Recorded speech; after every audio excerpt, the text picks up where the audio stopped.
Pierre et le loup.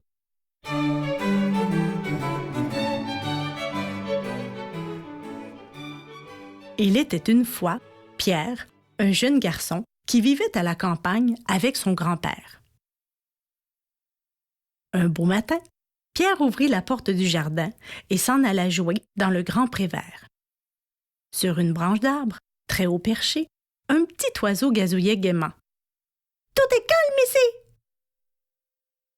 Un canard arriva bientôt en se dandinant, tout heureux que Pierre n'ait pas refermé la porte du jardin, et décida de faire un plongeon dans la mare au milieu du pré. En voyant le canard, Petit Oiseau vint se poser sur l'herbe à côté de lui et haussa les épaules. « Quel genre d'oiseau es-tu qui ne sait voler? » dit l'oiseau. « Quel genre d'oiseau es-tu qui ne sait nager? » répondit le canard. Ils discutèrent longtemps, le canard nageant dans la mare, le petit oiseau voltigeant au bord. Soudain, Pierre aperçut un chat qui rampait dans l'herbe. Comme un voleur, il avançait sur ses pattes de velours. « Attention !» cria Pierre. Aussitôt, l'oiseau s'envola dans l'arbre.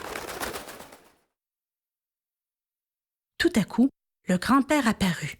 Il était mécontent de voir que Pierre était allé dans le pré. « L'endroit est dangereux. Si le loup sortait de la forêt, que ferais-tu? »« Les garçons comme moi n'ont pas peur des loups. » Mais le grand-père prit Pierre par la main, l'emmena à la maison et ferma à clé la porte du jardin. Pierre était à peine parti qu'un gros loup sortit de la forêt. En un éclair, le chat grimpa dans l'arbre. Le canard se précipita hors de la mare en caquetant. Mais malgré tous ses efforts, le loup courait plus vite. Il le rattrapa, l'agrippa et l'avala d'un coup. Le chat et l'oiseau s'étaient réfugiés dans l'arbre, tandis que le loup faisait le tour de l'arbre et les regardait avec des yeux gourmands. Pendant ce temps, Pierre, derrière la porte du jardin, observait ce qui se passait sans la moindre peur. Il courut à la maison, prit une grosse corde et grimpa sur le muret. Une des branches de l'arbre s'étendait jusqu'au mur. Pierre s'empara de la branche, puis grimpa dans l'arbre. Pierre dit à l'oiseau: « Va voler autour de la gueule du loup pour détourner son attention, mais sois prudent. » De ses ailes, l'oiseau touchait presque la tête du loup, qui sautait furieusement après lui pour l'attraper. Oh, que l'oiseau agaçait le loup et que le loup avait envie de l'attraper, mais l'oiseau était bien trop adroit. Durant ce manège, Pierre fit un nœud coulant à la corde et la descendit avec précaution. Il attrapa le loup par la queue et le tira de toutes ses forces. Le loup se débattait pour essayer de se libérer, mais cela ne fit que resserrer le nœud coulant. C'est alors que des chasseurs sortirent de la forêt et suivaient les traces du loup depuis plusieurs jours. Ils s'approchèrent et pointèrent leurs fusils.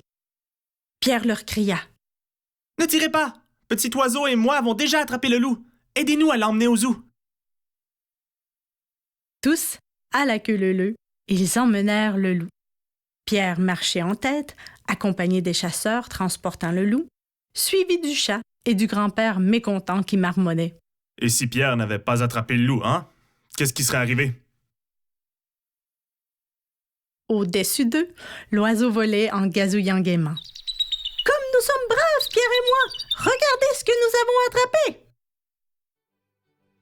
Et si on écoutait attentivement, on entendait le canard caqueter dans le ventre du loup, car, dans sa hâte, le loup l'avait avalé vivant.